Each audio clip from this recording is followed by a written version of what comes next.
FA charge that you were cleared of yesterday. Do you feel vindicated, and do you hope long term that there might be something positive to come out of it? It has to be. I think it was a really good process, really well-run process.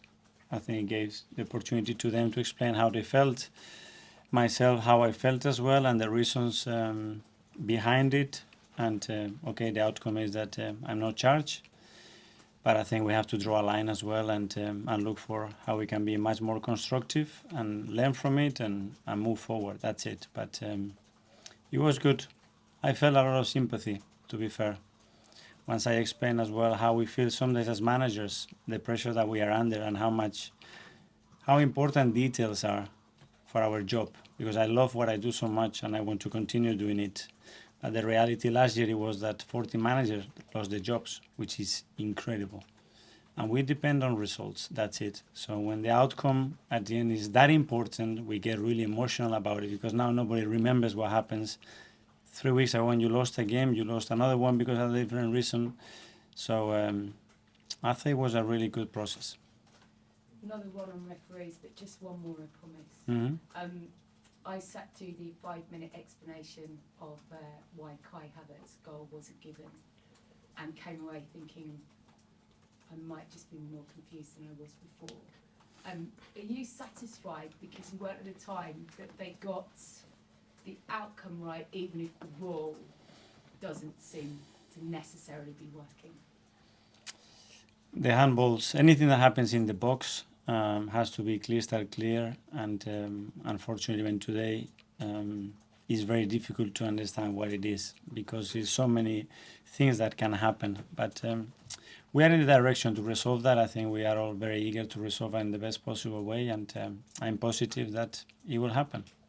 Sorry, I did say one more about the ref, but I forgot another one, because there will be a little bit of history on the 23rd, and when Rebecca Welsh becomes the first female to referee. I wondered what your reaction to it is, kind of, I guess, the diversity, the impact of it, the history making, what she might bring differently. I think it's a great news. Wish Rebecca all the best in this new experience. I think the feedback is going to be really positive. I think what women's football is on, and the diversity that we have now is incredibly positive for the league, and I think it's something that was needed. It feels like a long time ago, but it was obviously a defeat last time out at Villa. But what we've seen from your side this season is that when you have, on the rare occasions, lost, you come back well. It's 6, isn't it, wins since that Newcastle. But what is it about your side this year, and that kind of must give you quite a lot of confidence going into the weekend? That we will try. We'll try to play our best, and we love winning, and the team is desperate to do anything that it takes to win games. And we showed that. We showed that against Aston Villa, which in my opinion, again, we were the better team and we should have won the game. And we will try against Brighton, which they're going to make life very difficult for us, for sure.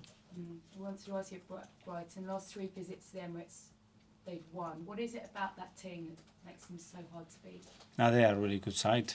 It's true that last year when we had the game under control is when we conceded the goal, and then the game completely broke up, and we struggled, especially in the last 15 minutes of the game. So we're going to have to play better and be very efficient, which is key against them.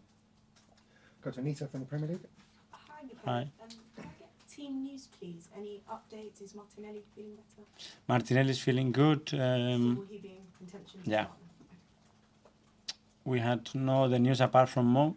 Mo had to be subbed because he felt something in his hamstring. We did a scan and it doesn't look too serious, so he's going to be with us, I think, very soon, which is good news as well.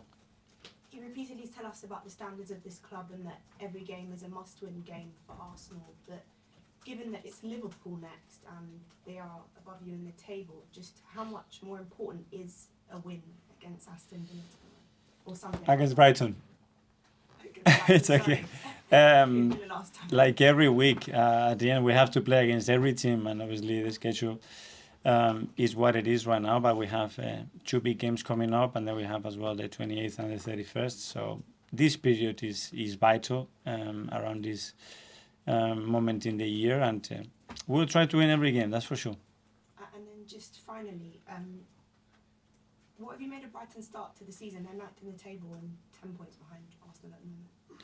I think they've been really good. I think they have taken another level. They play European football. They've been really successful. You could see last night against what they did. They've done that after selling players, after a lot of injuries. So huge credit for them, for Roberto coaching the staff, the club, what they're doing, because it's really impressive. Thank you, best of luck. George from BBC. Thanks, Dan. Mikel, hello. In the FA report, it said that you met managers and officials 2 days before the Newcastle game, and you presented some ideas. Can you just explain to us, and I think fans will be really interested to hear your ideas about what you want to improve the process going forward as a manager? Those are private meetings that I cannot explain what we discussed in there. I'm sorry. Okay. This may be very simplistic, but it also said that Joe Willock said that the ball was out of play. So my next question really is it time for the players to sort of take a bit more responsibility and maybe be a bit more honest, because none of this would happen, the goal wouldn't get given, you wouldn't have to do your interview. So should the players be a little bit more helpful to improve the process? Let the players, I think they have enough. The players with a lot of things that they have to do. That let's not put more in their plates, I think. Okay, and the next question is just simply why are Brighton such a bogey team for Arsenal? Because they have a habit of beating you once a season. So what is it they do specifically to cause you so many problems? Because they are really good. They have really good players. The way of playing it's very specific and cause you problems, and it takes you to a game that it's very specific, and they were efficient. After efficiency in football is key, and on that day they were more efficient than us. Thank you.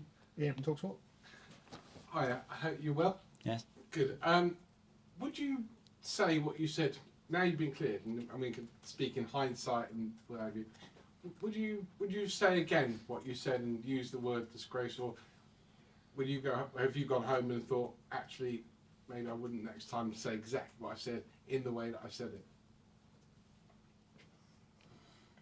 That's in life is too easy, isn't it? It's too easy in life to do that. What would I have done if I knew? No, whatever I've done. If it happens again. It was done.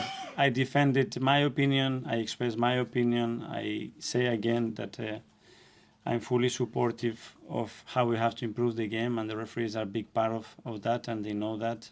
Managers as well, players as well, everybody is involved, and we have the duty and responsibility to do that. And as well, it's good that we can discuss things in an open and honest way, and this is what I try to do. If there was a league table for managers who, on the sidelines, are very passionate and sort of, behind their team and what have you, I think actually you'd be second behind Roberto Di Matteo. I've seen him a lot this season. He's very, very, like you, kicks every ball. On Sunday, is it going to be almost as fun watching you two on the touchline as it is the actual match? I don't. That's not down to you. I think we live the game as we feel it. As when I was a player, it was very similar as well. And everybody's got his own way of being and talking and communicating. And I think it's great. As long as we are genuine, I think that's very good. On a personal level, how well do you get on with Roberto, and how well do you, or what do you think of the job he's done at Brighton since he replaced Graeme? Yeah, I know. I spoke to him a few times about different topics. I follow him in his career since he was in Sassuolo, actually, before he moved to Ukraine, and very impressive what they do. I love the way their teams play and what is accomplished in the Premier League as well. And finally, this is we saw from the documentary that was done a couple of years ago. You're a big family now, but this is coming up to Christmas, whereby it's 3 or 4 games in a very short space of time. Do you actually like that? Do you like it now as a manager? Did you like it as a player? Can you compare?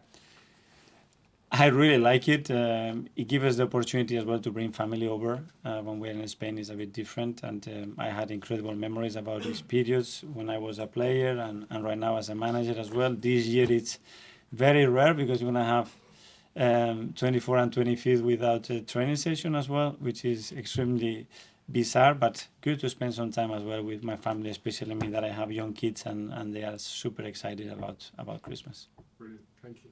Mark from PA. Hi, Mikel. In the written reasons for the FA charge, they said that one of the reasons they charge you is because you are a high-profile manager. They've used that again when they charge Jurgen Klopp and Jose Mourinho. Do you think that the Premier League managers should be held to a high standard, or is that not fair?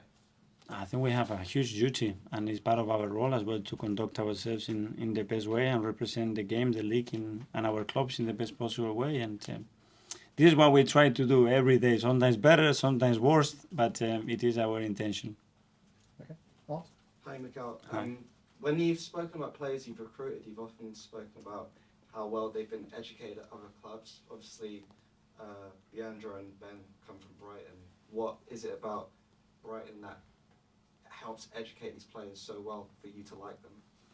Well, I know that every day, but I know how good they are in their processes, in the culture that they have, in the way they get coached, and you can tell that they are both very intelligent players, that they understand a lot how we're going to live together, how we're going to play the game, and both of them with a lot of versatility, which is not a coincidence, is because the way they played, and that was under Graham as well, they had to understand the game very well in order to fulfill those roles. Yeah, and just one on Reece, he looks really sharp in midweek. I was just wondering, has he almost played his way into maybe getting more minutes because it's been, I guess, quite maybe tough for him, maybe not getting as many minutes maybe he feels he deserves? I think he had a really good game. As you said, he was really lively, really brave in decision making. He generated 3 or 4 big situations in the way. He worked so hard. He had to be stopped at the end because he was cramping. So I think he had a really positive impact for the team. Okay. Hi, Mikel. The last season's game against Brighton at home, I know you didn't officially lose the title that day, but it was more or less the day when the sort of title hopes came to an end. Does that provide, I guess, more of an opportunity or motivation to get revenge going into this game? Is that an extra game? Yeah, it was a tough day, to be fair, and losing at home and the way we did it at the end with the last goals that we conceded, it was painful as well. It was like the dream was almost over, not mathematically, but a big part of it. And I recall it like a really tough day. Will you say that to the players? Will you be like, this is what happened, let's use it? They know, they felt it, so they know. Okay, we'll go to James finally on the live section. Yeah. Just from the conversations you've had with PGMOL, do you sense they recognise the need to improve? It's not about them, it's we, that we want to do the game better, it's how can we improve from the touchline to make life easier from the player side, from their side, technology-wise, the clubs as well. It's all about us. We are all in this together. It's not about separate people trying to do their bits. It's not going to work. We have to do it together.